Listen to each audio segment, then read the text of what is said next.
నమస్కారం. ఈటీవీ2 తీర్థయాత్ర కార్యక్రమానికి స్వాగతం. శ్రీరాముని పాదస్పర్శతో పునీతమై విశేషమైన ప్రాశస్త్యాన్ని కలిగిన దివ్యధామం ధనుష్కోటి.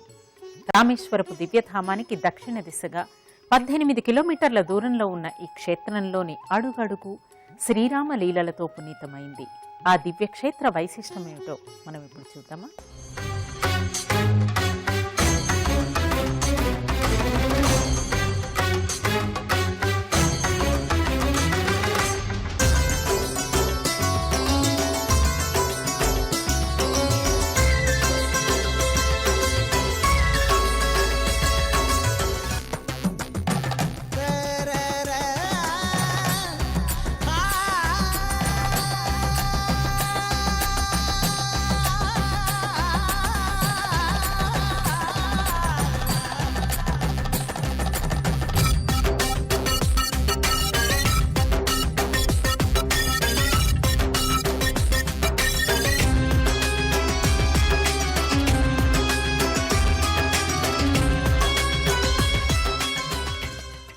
లంకకు చేరుకోవడానికి శ్రీరాముడు వారధి నిర్మించిన దివ్యక్షేత్రం ధనుష్కోటి. ఒకప్పుడు లక్షలాది మంది భక్తులతో కళకళలాడిన ఈ దివ్యధామం ప్రకృతి వైఫల్యాల వల్లను, సముద్రం తన పరిధిని పెంచుకోవడం వల్లను నేడు అదృశ్యమైంది. అయినప్పటికీ ధనుష్కోటి శిథిల జ్ఞాపకాల మదిలోంచి చెదిరిపోలేదు. శ్రీరామనాథ భగవంస్తవ సుప్రభాతం, శ్రీపర్వతేంద్ర కులవర్ధని సుప్రభాతం, శ్రీరామ లక్ష్మణ హనుమదుపాసితేశ, శ్రీసేతునాథ భగవంస్తవ సుప్రభాతం. ప్రాచ్య ప్రతీచ జలధీ మిలితౌ తరంగైః, మంద్రం మృదంగ నినదాంస్తనుతస్తవేహ, మూర్ఛन्तటావనిరుహామిహ శాఖికాసు, తానం సమర్పయతి మారుతవాంశికోయం అంటూ శ్రీరాముని నామస్మరణతో పునీతమవుతున్న పుణ్యధామం ధనుష్కోటి.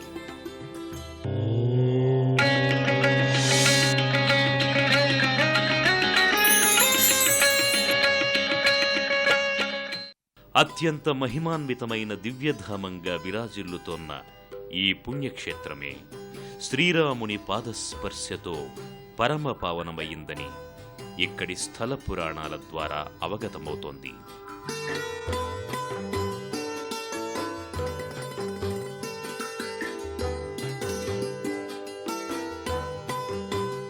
రామేశ్వరం ద్వీపానికి సమీపంలో ఉన్న ఈ దివ్యక్షేత్రం మనోహరమైన ప్రకృతి దృశ్యాలను ఆవిష్కరిస్తూ భక్తులకు ఓ అద్వితీయమైన ఆనందానుభూతుల్ని స్వంతం చేస్తుంది.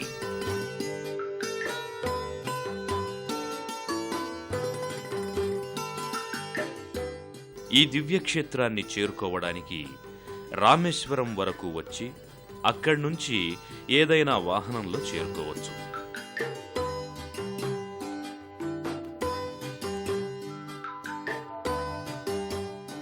ధనుష్కోటి ఓ చిన్ని గ్రామం.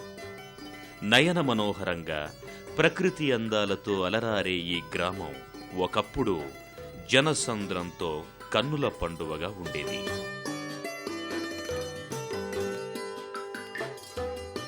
అయితే 1952వ సంవత్సరం నాటి ప్రకృతి వైపరీత్యాల వల్ల ఈ గ్రామం పూర్తిగా సముద్రంలో కలిసిపోయింది.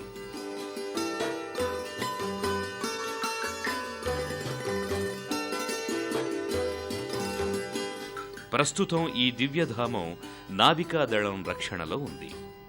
ప్రకృతి అందాలతో అలరారుతోన్న ఈ క్షేత్రంలో ఒక పక్క ప్రశాంతంగా లయబద్ధంగా అలలతో అలరారుతున్న సముద్రం, మరో పక్క బతుకు తెరువు కోసం సముద్రంలో జీవనయానం చేస్తున్న మత్స్యకారులు ఈ క్షేత్ర అందాన్ని మరింత ఇనుమడింపచేస్తున్నారు.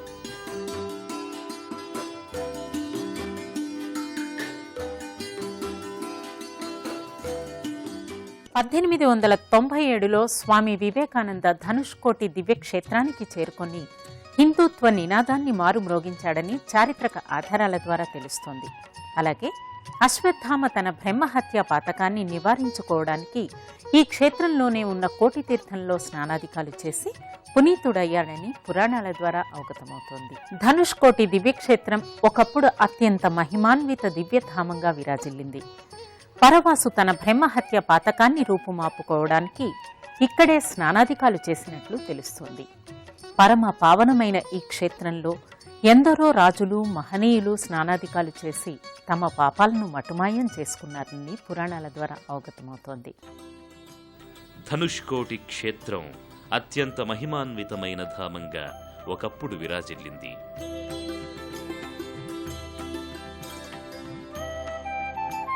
ఈ గ్రామ సమీపం నుంచే శ్రీరాముడు లంకకి వెళ్లడానికి వారధి నిర్మించాడని హిందువుల విశ్వాసం.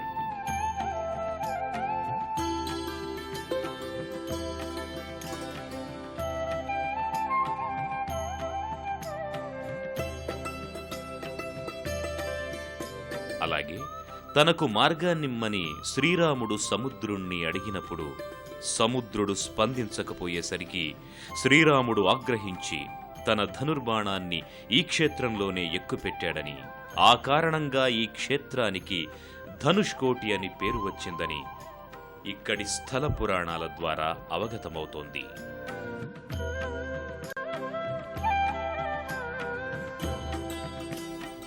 ఒకప్పుడు మహిమాన్వితమైన పౌరాణిక ప్రాశస్త్యమున్న ధనుష్కోటి గ్రామం వరకు భక్తులు వచ్చి ఇక్కడ శ్రీరామునికి విశేష పూజలు నిర్వహించేవారు. అయితే ప్రకృతి వైపరీత్యాల కారణంగా సముద్రం తన పరిధిని పెంచుకోవడంతో ఒకప్పటి ధనుష్కోటి క్షేత్రం నేడు సముద్ర గర్భంలో కలిసిపోయి అవశేషాలను మాత్రమే మిగుల్చుకోగలిగింది.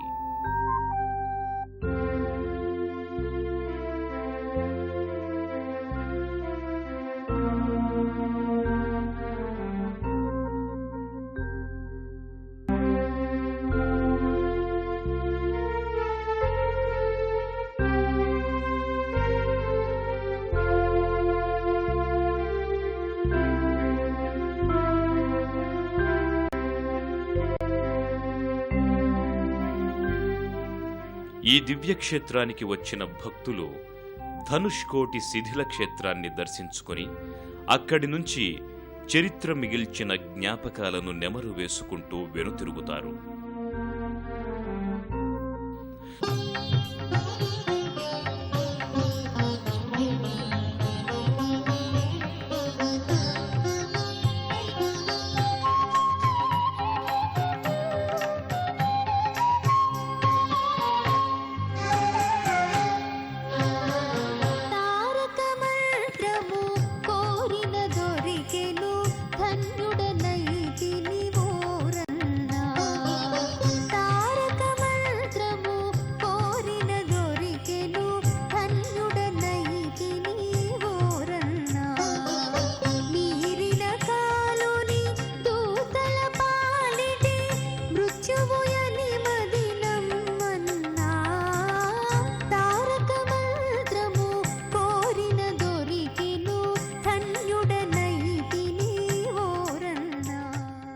ధనుష్కోటిలో ప్రధానంగా దర్శనమిచ్చే దివ్యాలయం విభీషణుడి ఆలయం.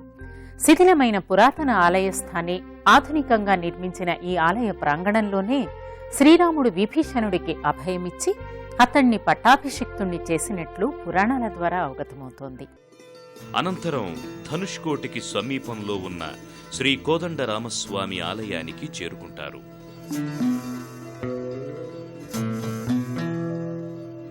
సముద్రపు ఒడ్డున ఉన్న ఈ దివ్యాలయం కూడా పౌరాణిక ప్రాశస్తి కలిగినది.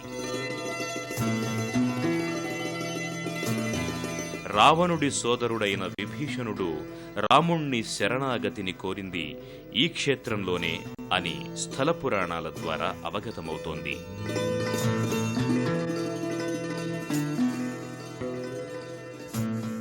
ప్రకృతి అందాల నడుమ సముద్ర తీర ప్రాంతంలో అలరారుతోన్న ఈ దివ్యాలయాన్ని 1976లో పునర్నిర్మించారు.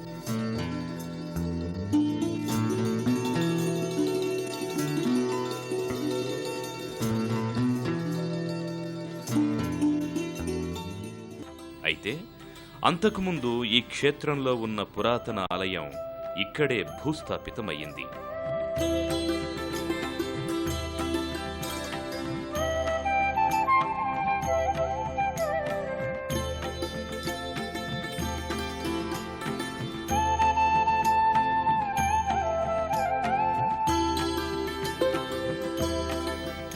భూస్థాపితమైన పురాతన ఆలయం నాటి స్తంభాలు, ప్రాకారాలు, ఇక్కడున్న ఇసుకలో కూరుకుపోయిన దృశ్యాలు ఈ క్షేత్రానికి వచ్చిన భక్తులకు కనబడతాయి.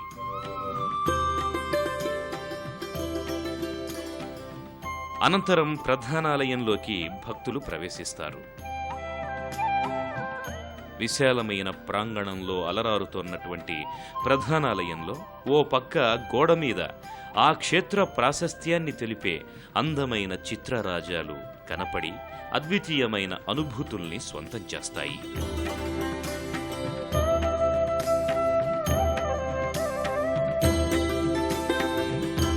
ఈ చిత్రాలలో విభీషణుడు శ్రీరాముణ్ణి శరణుదొచ్చడం, శ్రీరాముడు విభీషణుణ్ణి స్వీకరించడం లాంటి చిత్రాలు కనపడతాయి.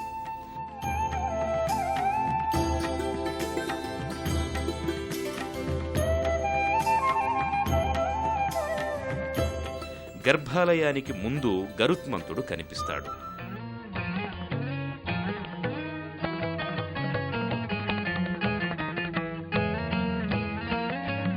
గరుత్మంతుడు ఈ క్షేత్రాన్ని ఎల్లవేళలా రక్షిస్తాడంటారు.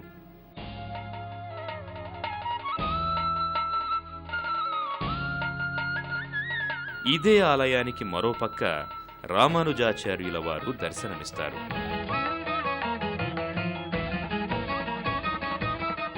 గర్భాలయంలో శ్రీరామునితో పాటు లక్ష్మణుడు, హనుమంతుడు, విభీషణులు దర్శనమిచ్చి భక్తులలో ఆధ్యాత్మికానురక్తిని ప్రోది చేస్తారు.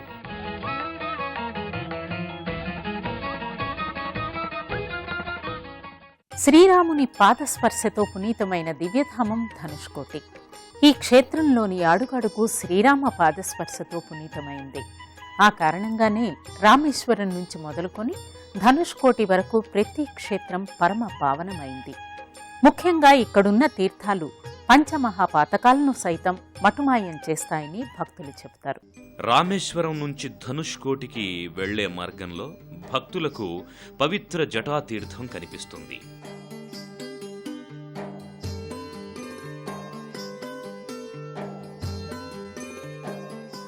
రావణ వధానంతరం అయోధ్యకు మరలిన రాముడు రామలింగస్వామిని పూజించనించి పవిత్రత కోసం ఈ తీర్థంలోనే తన జటలను తడిపినట్లు పురాణాల ద్వారా అవగతమవుతోంది. అలాగే రామేశ్వర క్షేత్రంలో భక్తులకు రామతీర్థం నయన మనోహరంగా కనిపిస్తుంది.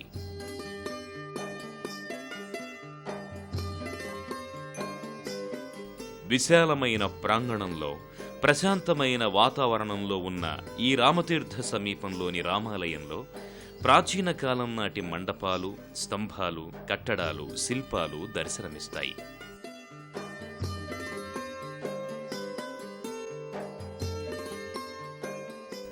ముగ్ధ మనోహరంగా ఉన్న ఆయా శిల్పాలన్నీ నాటి శిల్పుల పనితనాన్ని తేటతెల్లం చేస్తాయి.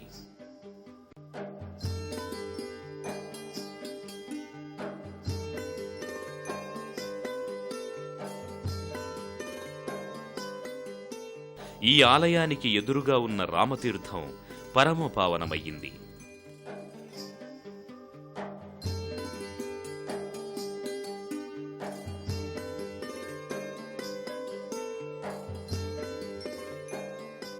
విశాలమైన ప్రాంగణంలో ప్రశాంతతకు వేదికలా దర్శనమిచ్చే ఈ రామతీర్థం మధ్య భాగంలో మనోహరమైన మండపమొకటి కనిపిస్తుంది.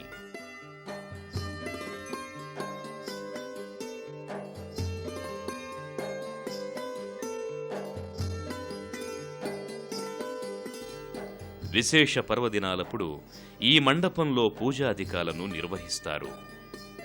రామతీర్థంలో స్నానం సర్వపుణ్యాలను స్వంతం చేస్తుందని స్థల పురాణాలు చెబుతున్నాయి.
శ్రీరాముడు సర్వాంతర్యామి.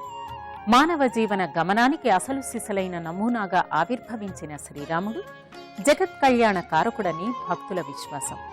సాక్షాత్తు శ్రీ మహావిష్ణువు అవతారంగా చెప్పబడుతున్న శ్రీరాముడు దుష్ట శిక్షణ చేయడం కోసం ఈ భూమి మీద అవతరించిన శ్రీమన్నారాయణుడని భక్తుల ప్రగాఢ విశ్వాసం. శ్రీరామ తీర్థానికి సమీపంలో భక్తులకు లక్ష్మణ తీర్థం దర్శనమిస్తుంది.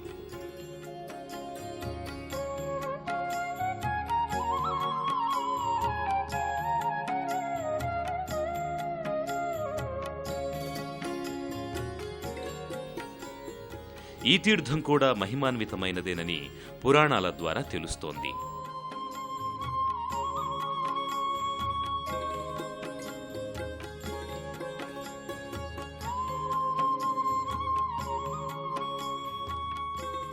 నయన మనోహరంగా కనిపించే ఈ లక్ష్మణ తీర్థంలోని శివాలయంలో మహాదేవుడు లింగ రూపంలో దర్శనమిస్తాడు.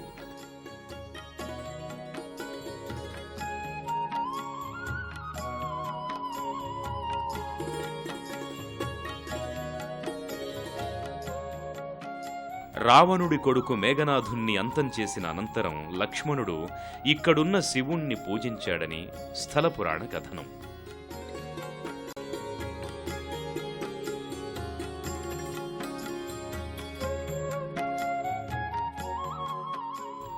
ఈ తీర్థానికి వచ్చిన భక్తులు ఇక్కడున్న ఆలయ శోభకు మైమరచిపోతారు. అలాగే ఇక్కడ ఈ తీర్థంలో ఉన్న జలచరాలకు ఆహారాన్ని అందిస్తే అన్నదానం చేసినంత పుణ్యం లభిస్తుందని భక్తుల విశ్వాసం.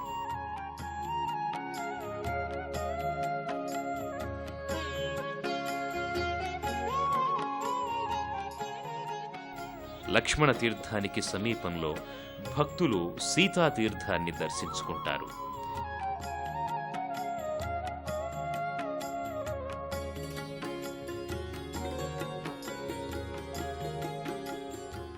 ఈ తీర్థం కూడా పరమ పావనమైనదని భక్తుల నమ్మిక.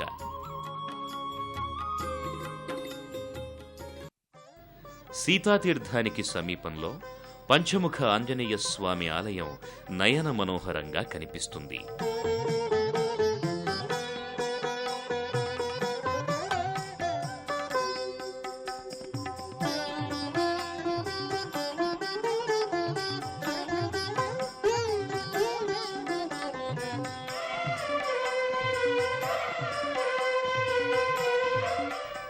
ఈ ఆలయంలోనే మరోపక్క శ్రీరాముడు లక్ష్మణ సీతా సహితంగా శిలారూపంలో సాక్షాత్కరిస్తాడు.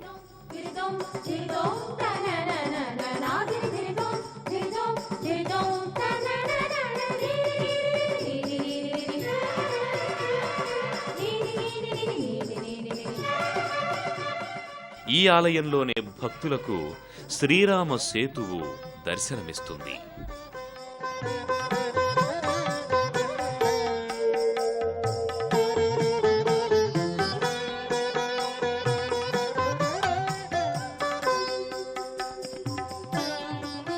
శ్రీరాముడు సేతువు నిర్మాణానికి ఈ శిలలనే ఉపయోగించాడని భక్తుల నమ్మిక.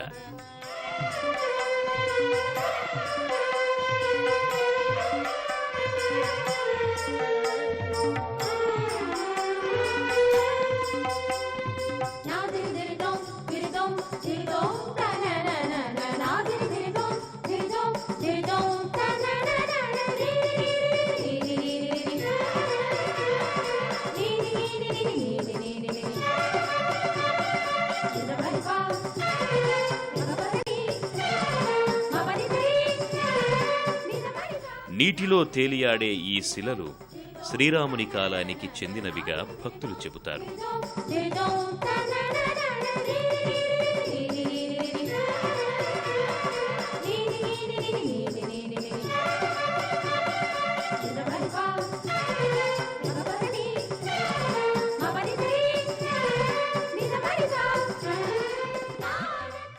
భక్తులు అనంతరం ఇక్కడకు సమీపంలోని దేవీపట్టణంకు చేరుకుంటారు. ఈ క్షేత్రంలోని సముద్రంలోనే శ్రీరాముడు నవగ్రహాలను స్థాపించాడని చెప్తారు. నవపాషాణంగా చెప్పబడుతున్న ఈ దివ్యక్షేత్ర వైశిష్టమేమిటో మనం ఇప్పుడు చూద్దామా? ధనుష్కోటికి సమీపంలో ఉన్న మరో దివ్యధామం దేవీపట్నం.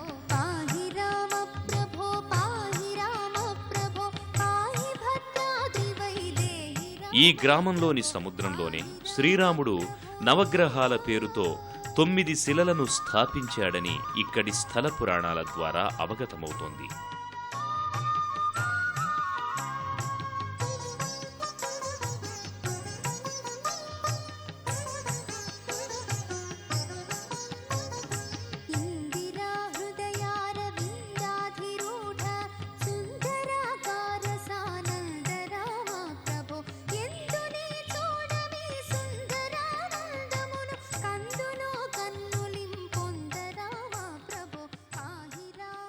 శ్రీరాముడి పాదస్పర్శతోనే పునీతమైన మరో పుణ్యధామం గంధమాధన పర్వతం.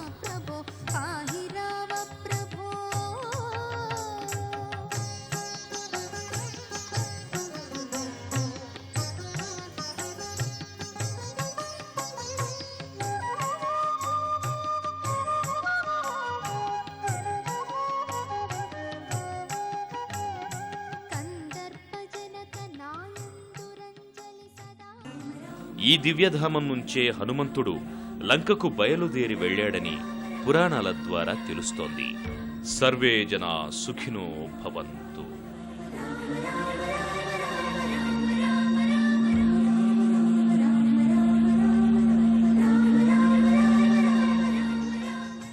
రా అంటే రాక్షసులను, మా అంటే మర్దించడం అని రామశబ్దానికి అర్థం. లోకకంటకుడైన రావణవధ చేసి ఈ భూమిపై ధర్మాన్ని నిలపడమే రామావతార ఫలంగా చెబుతారు. మనం ఎలా మెలగాలో, ఎలా మానవ జన్మని సార్థకపరుచుకోవాలో నిరూపించిన మానవీయ ధర్మమూర్తి శ్రీరాముడు. ఆ స్వామి కరుణా కటాక్ష వీక్షణాలు అందరి మీద ఉండాలని కోరుకుంటూ